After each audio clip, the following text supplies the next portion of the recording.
Good morning बच्चों। Electrostatics अर्थात स्थिर वैद्युतिकी में आज हम लोग पढ़ने जा रहे हैं कूलम के नियम का सदिश निरूपण। स्थिर वैद्युतिकी में आज जो टॉपिक हम लोग पढ़ेंगे वह है कूलम के नियम का सदिश निरूपण, representation of Coulomb's law in vector form.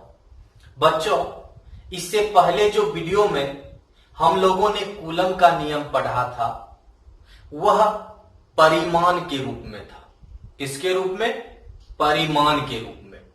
अर्थात वहां पर दो आवेशों के मध्य जो बल होता है उस बल का परिमाण तो ज्ञात होता था, लेकिन वहां पर हम लोग दो आवेशों के मध्य जो बल होता है उस बल का दिशा क्या होना चाहिए वह दिशा नहीं ज्ञात कर पाए थे।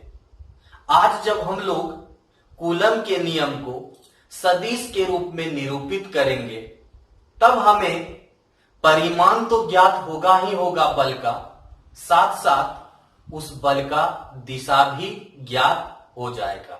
फिर से समझ लो कि इससे पहले जो हम लोग कूलम का नियम पढ़े थे उसमें दो आवेशों के मध्य बल का परिमाण ज्ञात किए थे, बल का दिशा ज्ञात नहीं किए थे।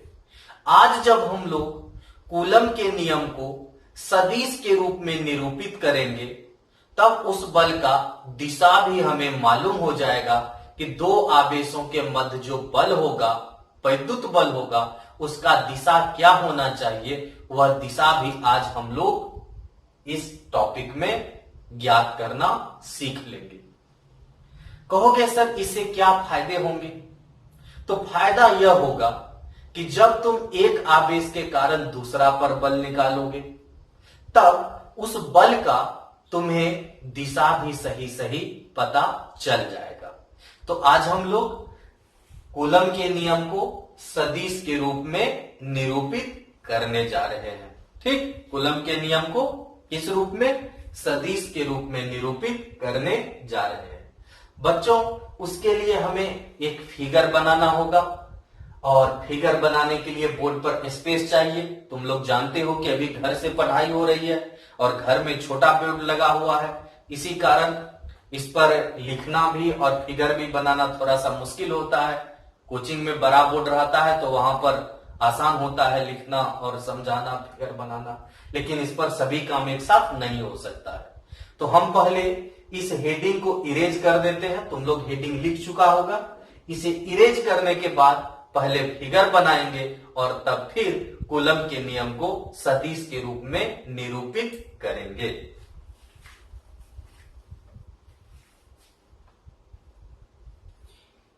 इसी टॉपिक पर बेस्ड एक क्वेश्चन है एनसीईआरटी में भी, सेकेंड नंबर का क्वेश्चन। तुम लोग उसे सोल्व कर सकते हो, देख सकते हो।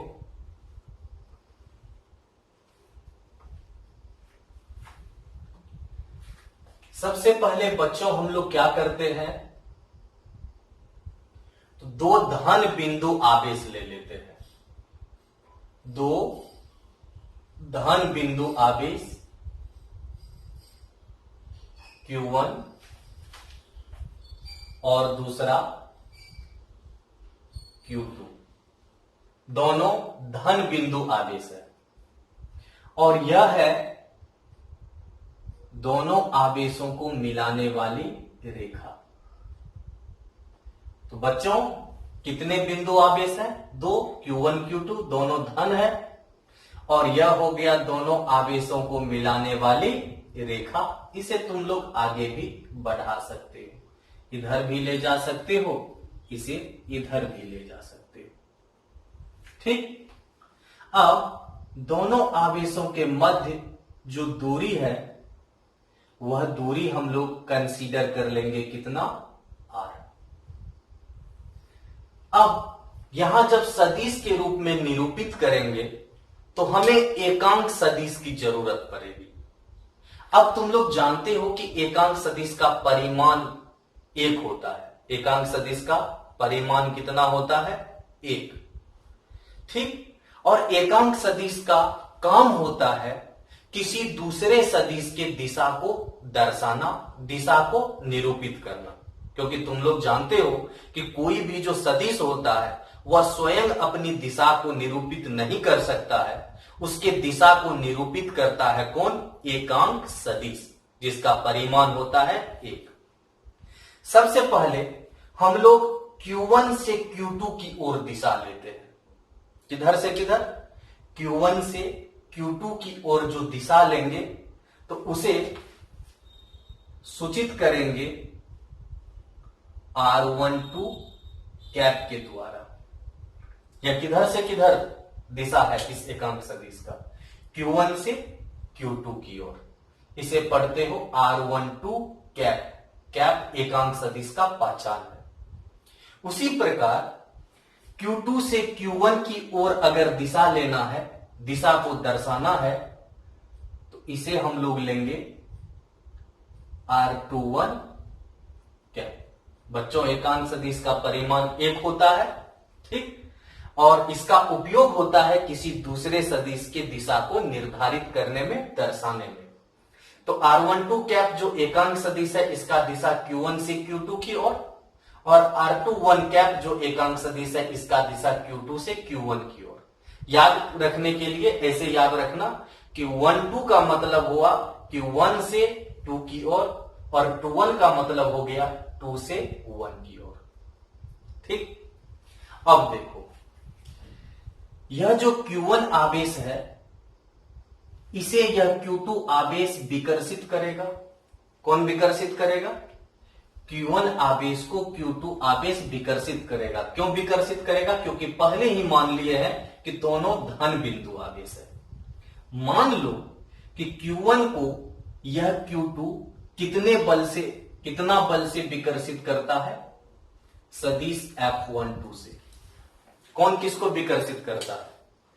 Q1 को Q2 विकर्षित करता है सदिश F12 बल से। ठीक। अब विकर्षित करता है तो दिशा किधर लेंगे? तुम लोग जानबे करते हो कि यह इसे विकर्षित करता है, तो इसका दिशा इधर लेना होगा, बाहर की ओर। अब चलो यहां पर Q2 पर। इसी प्रकार Q2 को Q1 भी विकर्षित करेगा। किसको? Q2 को कौन विकर्षित करेगा? Q1। तो हम लोग उस बल को मान लेते हैं सदिश F21। कोई कंफ्यूजन नहीं तुम लोगों को? तो सदिश F21 हो गया Q2 पर Q1 द्वारा आरोपित विकर्षण बल। आरोपित विकर्षण बल। अगर इसमें दोनों ऋण होता तो भी यहां विकर्षण बल लेते। अगर एक धन हो जाता और दूसरा ऋण हो जाता, तब इधर दिशा लेते, क्योंकि वहां आकर्षण होता। इस बल का दिशा, इसका दिशा भी बदल देते, इधर कर देते, और इसका दिशा भी बदल के इधर कर देते, क्योंकि तब आकर्षण होता। ठीक। जब एक धन होता और दूसरा ऋण होता। अगर दोनों ऋण होता तो भी यहां पर विकर्षण ही होता। समझ गए? अब सबसे पहले मान लेना है। माना R12 कैप क्या है?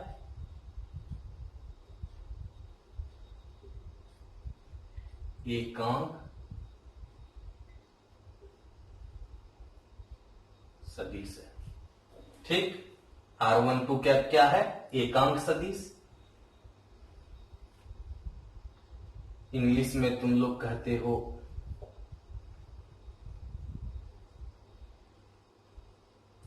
यूनिट वेक्टर, और इसका दिशा बदलो तो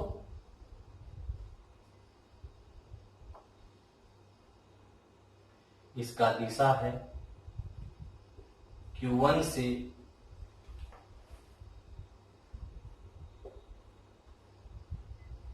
Q2 की ओर। उसी प्रकार R21 कैप भी कौन सा सदिश है? एकांक सदिश। और इसका दिशा हो गया Q2 से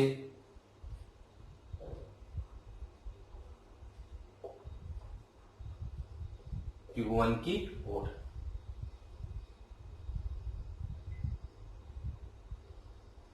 समझ गए बच्चों? R12 कैप एकांक सदिश यूनिट वेक्टर है जिसका दिशा Q1 से Q2 की ओर है, और R21 कैप भी एकांक सदिश है जिसका दिशा Q2 से Q1 की ओर है। और एकांक सदिश अच्छे से याद होगा, इसका परिमाण एक होता है, याद रखना, परिमाण एक, और इसका काम होता है किसी सदिश के दिशा को निरूपित करने में। याद रखना, कोई भी सदिश अपना दिशा खुद से नहीं दर्शा सकता है, उसका दिशा दर्शाने के लिए यूनिट वेक्टर होता है, एकांक सदिश होता है। अब सबसे पहले तुम लोग जानते ही हो परिमाण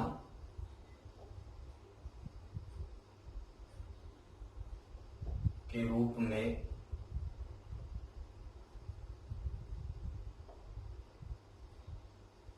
कूलम का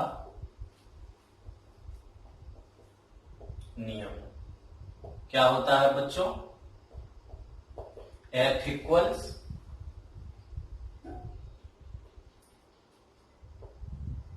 1/4πε0 modulus of Q1 modulus of Q2 upon R square. इसे अच्छे से जानते हैं कि परिमाण के रूप में कूलम का नियम होता है F equals 1/4πε0 modulus of Q1 modulus of Q2 upon R square. अब देखो, तुम लोगों को 11th क्लास में ऑलरेडी जानकारी प्राप्त हो चुकी है, पढ़ा चुके हैं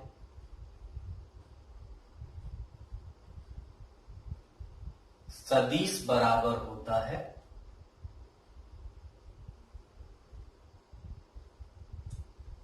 सदिश का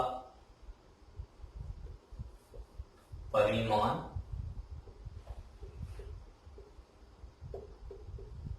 गुने एकांक सदिश। सदिश बराबर सदिश का परिमाण गुना एकांक सदिश। अब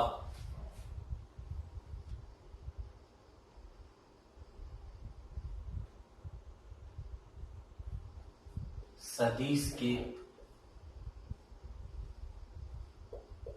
रूप में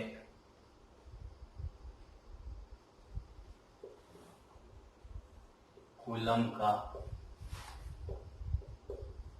नियम। अब बच्चों, यहां तो बल का परिमाण ज्ञात हुआ है ना, इसमें कहीं पर भी दिशा निर्धारित है कि हम लोग बल का दिशा किधर से किधर लेंगे, Q1 से Q2 की ओर या Q2 से Q1 की ओर? दिशा निर्धारित नहीं है। अब हम लोग जब इसी को सदिश के रूप में लिखेंगे तो हमें दिशा निर्धारित करना होगा। क्या करना होगा? दिशा निर्धारित करना होगा। और जब दिशा निर्धारित करने लगेंगे तब हमें इन दोनों बलों को अलग अलग लेना होगा। ठीक, Q1 पर जो आरोपित बल है वह अलग लेना होगा और Q2 पर जो आरोपित बल है उसे अलग लेना होगा। और जब लिखने लगेंगे तो यह चीज ध्यान में रखना है कि सदिश बराबर होता है सदिश का परिमाण गुना एकांक सदिश। ठीक, इतना लिख लिया तुम लोग? चलो फटाफट लिखो, जल्दी जल्दी लिखो। ठीक, लिख लिया तुम लोग। तो आओ आगे बढ़ चलते हैं।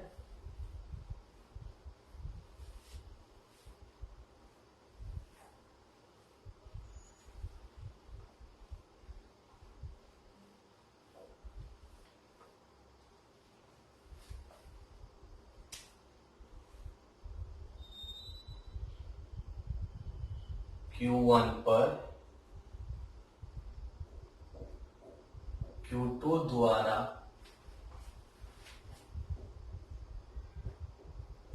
आरोपित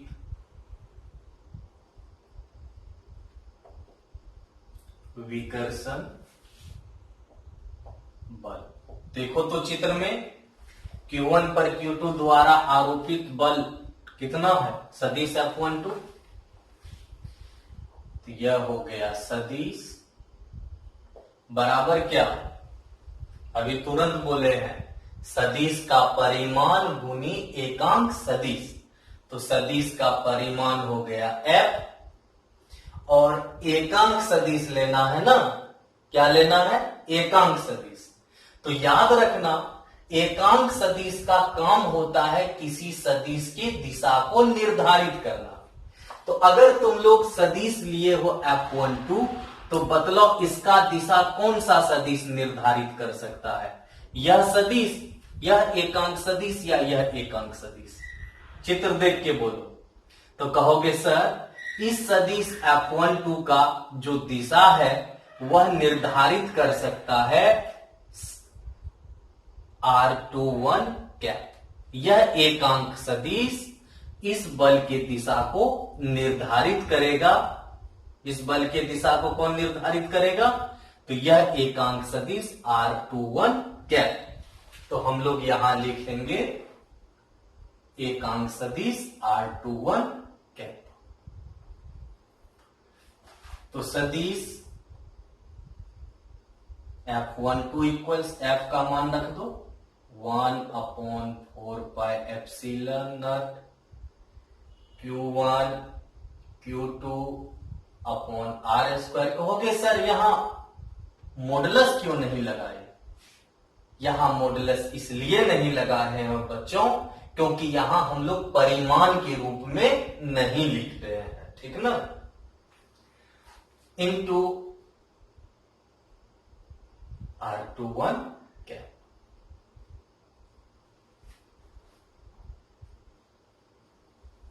यह हो गया सदिश F12 का मान, ठीक। अब इसी प्रकार Q2 पर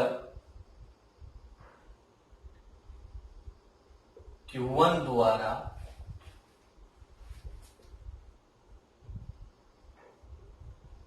आरोपित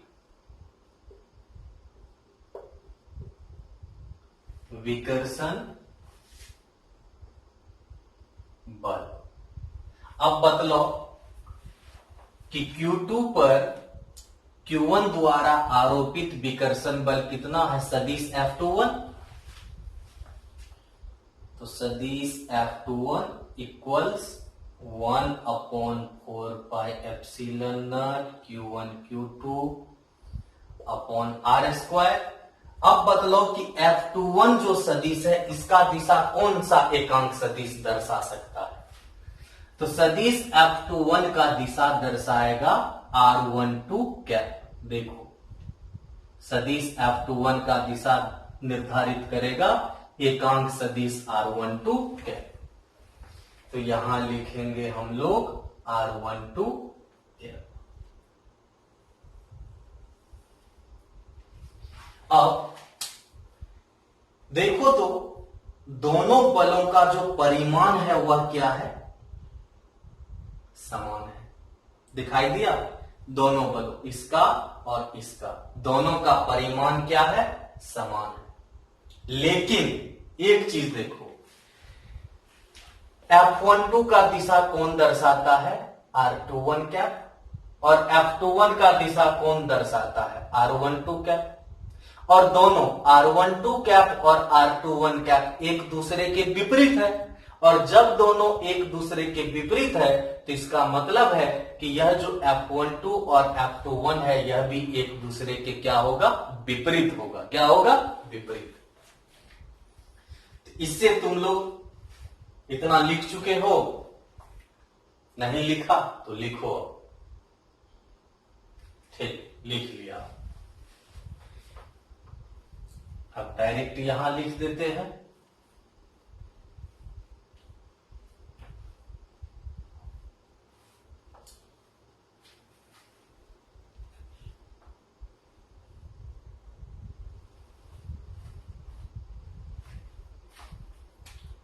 बच्चों चूंकि R12 कैप बराबर होगा माइनस R21 कैप। कहोगे सर ऐसा क्यों लिखे? क्योंकि बतलाओ दोनों कौन सा सदिश है? एकांक सदिश। इसका अर्थ है कि दोनों का परिमाण तो बराबर होगा और दिशा विपरीत है तो यहां माइनस। इसका मतलब है कि सदिश देयरफॉर सदिश F21 बराबर हो जाएगा माइनस सदिश F12। अब बतलाओ यह कौन सा नियम है? यह है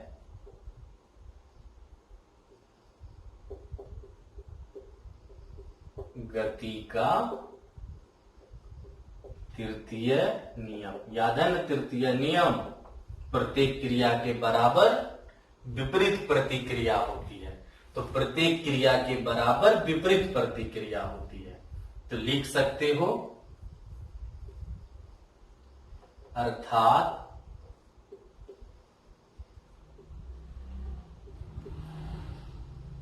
कूलम का नियम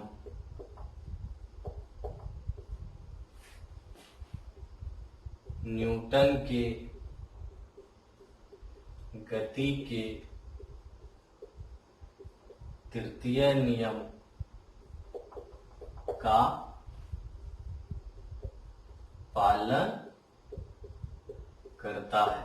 ठीक, इससे एक चीज समझ लो कि अगर तुम्हारे पास दो आवेश है Q1 Q2, तो Q1 जितना बल Q2 पर लगाएगा Q2 भी उतना ही बल Q1 पर लगाएगा, लेकिन दोनों का दिशा एक दूसरे के विपरीत होगा। परिमाण तो बराबर लेकिन दिशा क्या होगा?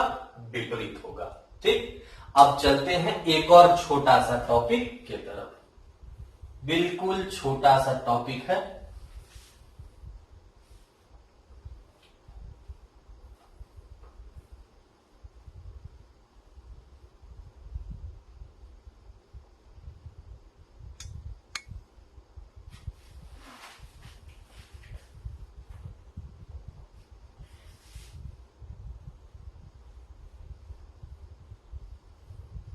इसे तुम लोग लिख लिया होगा।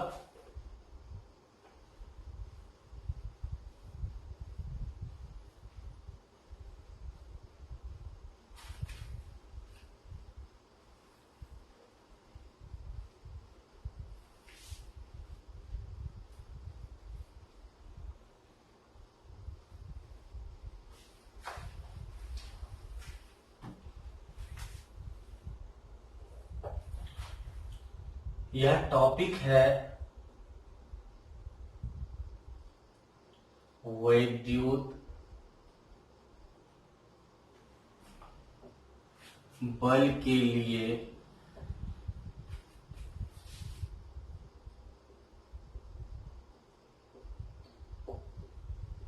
अध्यारोपण का सिद्धांत।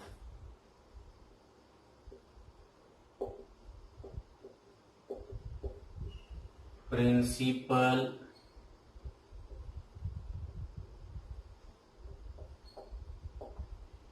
Of superposition of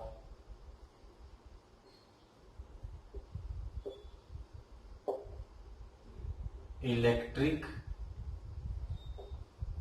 force.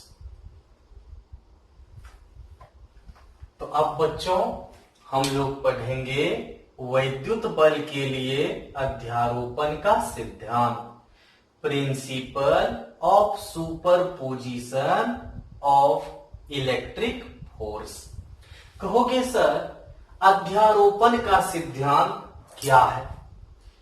देखो 11th क्लास में तुम लोगों को विस्थापन के लिए अध्यारोपण का सिद्धांत पढ़ाए थे, गुरुत्वाकर्षण बल के लिए अध्यारोपण का सिद्धांत बतलाए थे, फिर तरंगों के लिए अध्यारोपण का सिद्धांत भी बतलाए थे। आज हम लोग अध्यारोपण का जो सिद्धांत पढ़ेंगे वह वैद्युत बल के लिए होगा। कहोगे सर इसकी जरूरत क्यों पड़ती है, हम क्यों पढ़ते हैं? अब ठीक है, तुम क्यों पढ़ते हैं वो इसका भी आंसर दे देते हैं। अब देखो, तुम्हारे गांव में 10 घर है। कितने घर है? 10। अगर तुम्हारे घर को छोड़ दिया जाए तो कितने घर बचते हैं? 9 घर। ठीक। तुम्हारे घर के छत पर कुछ चार्ज रख देते हैं, आवेश रख देते हैं, और जो शेष 9 घर है उस पर भी कुछ कुछ चार्ज रख देते हैं। तुम्हारे घर के छत पर भी कुछ चार्ज, और शेष जो 9 घर है तुम्हारे गांव का, उसके छत पर भी कुछ चार्ज रख देते हैं। अब बतलाओ, तुम्हारे घर के छत पर जो चार्ज है, आवेश है, उस पर सभी 9 घरों के छत पर जो चार्ज है वह बल आरोपित करेगा कि नहीं करेगा? बिल्कुल बल आरोपित करेगा। ठीक। 9 घर के छत पर जो आवेश है, वे सभी आवेश तुम्हारे घर के छत पर जो आवेश है उस पर बल आरोपित करेगा। अब बतलाओ, उसका मान कैसे ज्ञात करोगे? कहोगे सर कूलम का नियम से। तो बच्चों पहले ही बतला चुके हैं कि कूलम के नियम से केवल 2 आवेशों के मध्य बल ज्ञात हो सकता है। यहां तो तुम्हारे पास तुम्हारे घर के छत पर और उधर 9 मिलाकर के 10 आवेश हो जाता है, तो कैसे ज्ञात करेंगे? बहुत मुश्किल है। उसी मुश्किल को सरल बना देता है अध्यारोपण का सिद्धांत। इस अध्यारोपण के सिद्धांत से तुम्हारे घर के छत पर जो आवेश है, उस आवेश पर 9 जो घर के छत पर आवेश है, उन 9 आवेश के कारण बल ज्ञात कर सकते हो। ठीक। परिमाण के साथ साथ दिशा का भी निर्धारण कर सकते हो। समझ गए? इससे तुम लोग एक चीज जरूर समझ गया होगा कि अध्यारोपण का सिद्धांत का उपयोग वहां पर करते हैं जहां पर किसी एक आवेश पर अनेक आवेशों के कारण वैद्युत बल ज्ञात करना हो। किसी एक आवेश पर अनेक आवेशों के कारण वैद्युत बल ज्ञात करना हो, तब हम लोग किसका उपयोग करते हैं? अध्यारोपण के सिद्धांत का उपयोग करते हैं। इसमें 2 बिंदु बतलाते हैं, दोनों बिंदु को ध्यान से लिखेंगे, समझेंगे और सुनेंगे। सबसे पहले चलो पहला बिंदु की तरफ। पहला बिंदु कहता है किसी एक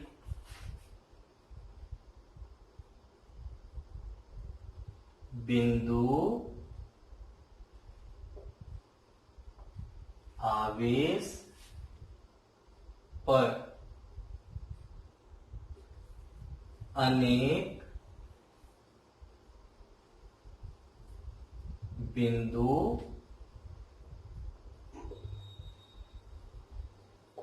आवेशों द्वारा आरोपित सभी बल एक दूसरे से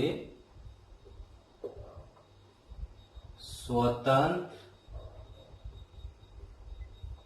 होते हैं।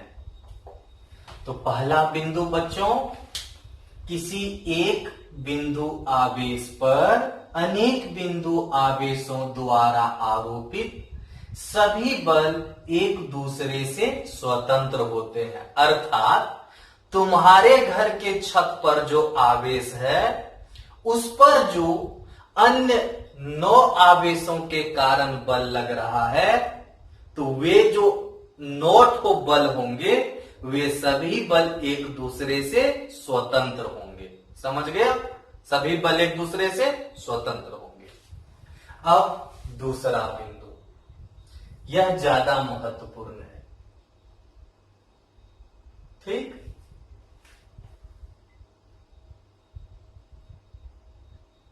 किसी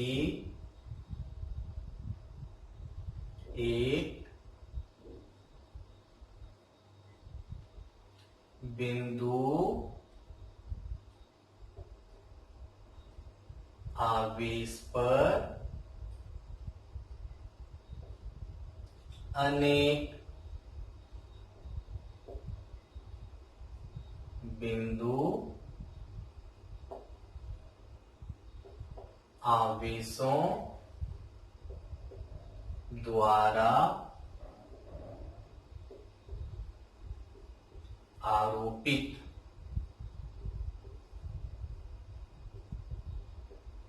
नेट बल, आरोपित नेट बल, ठीक ना।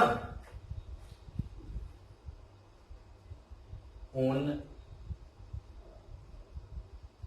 अनेक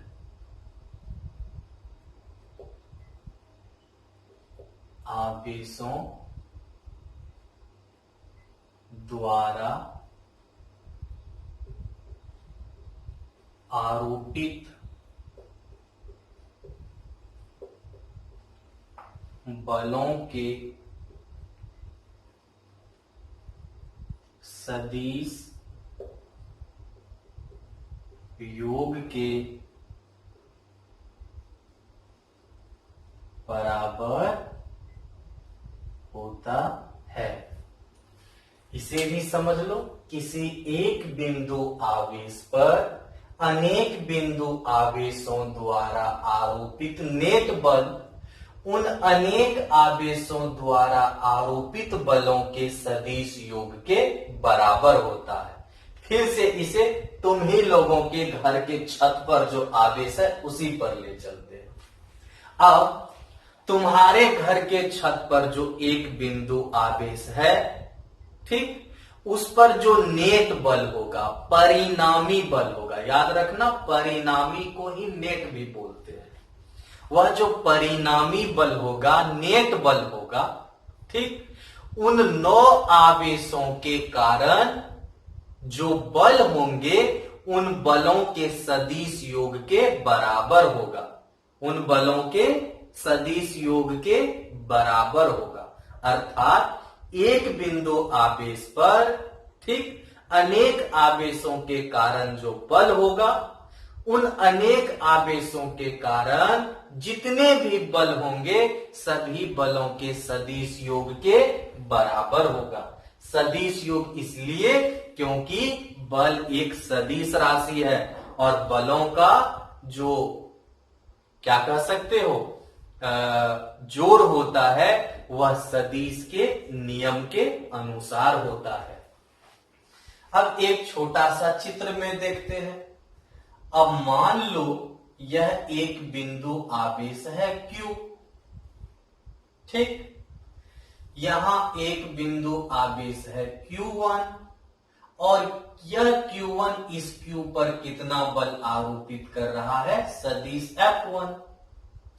दूसरा है बिंदु आवेश Q2 और यह जो Q पर बल आरोपित कर रहा है वह है सदिश F2। इसी प्रकार यहां पर एक तीसरा है Q3 और यह जो बल आरोपित कर रहा है यह है सदिश F3। चौथा होगा, पांचवा होगा और यह nवां आवेश है, ठीक।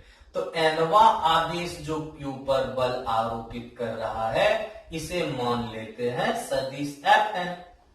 तब Q पर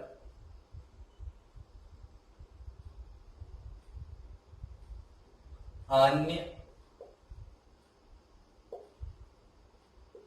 आवेशों के कारण नेट बल सदिश F बराबर हो जाएगा सदिश F1 प्लस सदिश F2 plus dot dot dot plus सदिश Fn। तो बच्चों तुम लोग इसे समझ गए होगे। कहोगे सर F1 कैसे ज्ञात करेंगे? तो कूलम का नियम में पढ़ाए हैं ना कि इन दोनों के बीच बल क्या होगा। तो इन दोनों के बीच बल मतलब 2 आवेशों के बीच बल ज्ञात कर लेंगे। फिर यह भी ज्ञात कर लेंगे, इसके और इसके बीच जो F3 है, फिर यह भी ज्ञात कर लेंगे, फिर यह और सबको ज्ञात करके अध्यारोपण के सिद्धांत के अनुसार जब सदिश योग कर देंगे तो वही हो जाएगा इस पर नेट बल। हमें आशा है तुम लोग लिख लिए होगे, अच्छे से समझ भी गए होगे, कोई कंफ्यूजन नहीं रहा होगा।